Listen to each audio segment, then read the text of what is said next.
Tom from History Delights here. Kevin behind the camera. Say hi, Kevin. Hi, Tom. Well, you know what, Kevin? We just had us a little skirmish here recently, and one of them Johnny Rebs kind of got me, and I'm feeling a little bit poorly, so I thought I'd go to our surgeon over here and have him check me out. Hi, Doc. How are you today? Good. So, you got your surgical tent all set up and you're all ready? You bet I am. You're not going to amputate on me, are you? Oh, no. No. So anyway, this is for History Delights, and we'd just like you to talk about your setup here and this representation of a Civil War field hospital or surgeon's tent. That's basically what it is. In 1861, this is what the medical facilities looked like. Although I got all the signs in here. Yep, we'll move around over this way. You can see we have a victim on a table. We did a surgery on him earlier. He's doing fine. He should recover totally. So we see here some representations here, like an amputated Right. leg, severed hand. So what kind of a wound would a soldier get in order to require? That really, it wouldn't be an amputation because that is too much exposed. Okay. In order for that to be a clean amputation, this would all be smooth. Okay. So it was blown off. It was blown off. Okay. So what would cause a soldier to need an amputation? If they received a 58 caliber bullet wound, usually it's not enough. There's not enough kinetic energy to push it all the way through. So once it comes in contact with something solid like a bone, it usually shatters. Well, if the bone is shattered, I can't repair that. All I can do is if it's broken, you can reset it. Right. But because of the ammunition and the firepower they had and the tactics that they used, caused a lot of shattered bones in the Civil War, and that's why there was a lot of amputations. There was an awful lot of amputations. Okay. Contrary to popular belief, we see it in the movies where they bite the bullet or bite on leather. Now that may have happened and probably did happen on occasion, but for the most part, there was anesthetic available. Correct. And so what did they use? We had ether, we had chloroform, and we had nitrous oxide. Do you want the names on there?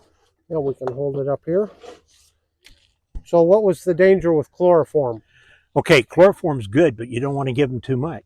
Because you give them too much, they don't wake up. Okay. And then we had ether. And ether is highly volatile. Well, if we've got campfires around here, we don't want to use ether because I don't want to burn my patient up. Okay. I don't want to burn myself up. So your preferred anesthetic is nitrous oxide. And what do we call it today? That's nothing more than laughing gas. Laughing gas. And it would have been liquid form. Wow.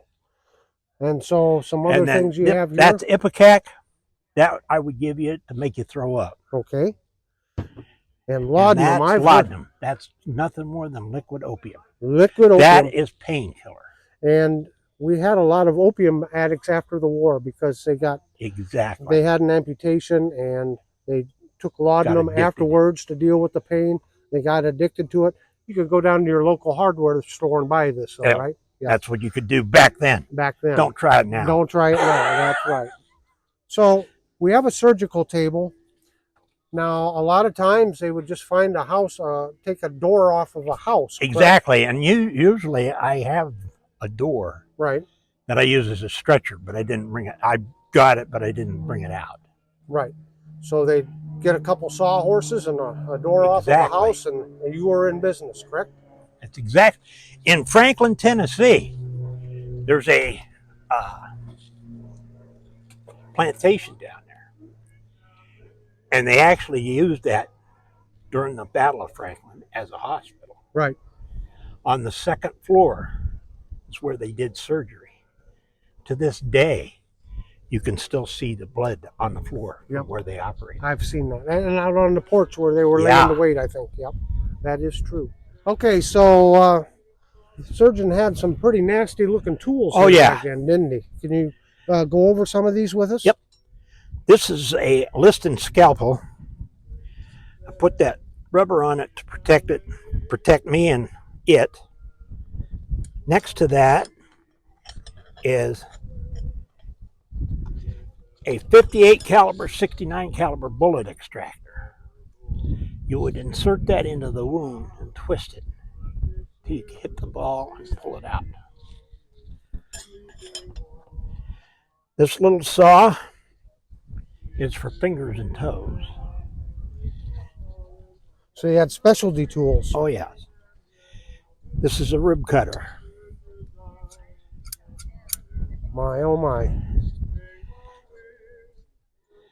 And I think These two instruments are what they call retractors. Mm-hmm. When I'm doing surgery, I don't have 4 sets of hands. I need an extra set of hands. Hopefully I can find somebody that's not going to get sick, and I'll have to tell them, don't get sick, because I don't want you to throw up on my patient. Right. So if you had the chest opened up, you could like spread ribs and things like that with that. Right? This is a cauterizer. Heat that up and stop the flow of blood. This saw is a bone saw. I would use that on arms and legs. How fast could you? Huh? How fast can a surgeon cut that?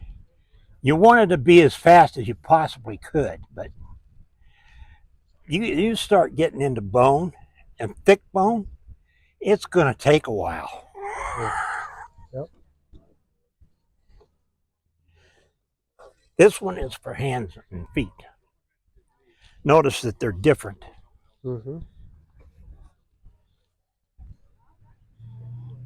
Teeth look a little bigger on this one. Right. Yep. Interesting.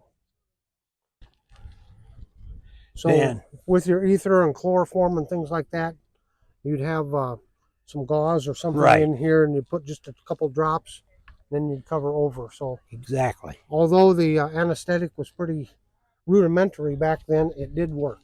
Oh yeah. Well, Doc, that's pretty interesting to see all those tools of the trade.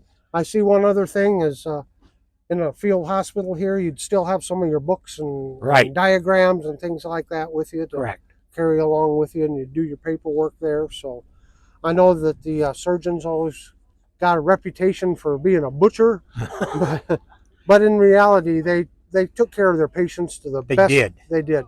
I know at Gettysburg, I think they operated 3 days straight around the clock. Yeah. I mean, that's dedication.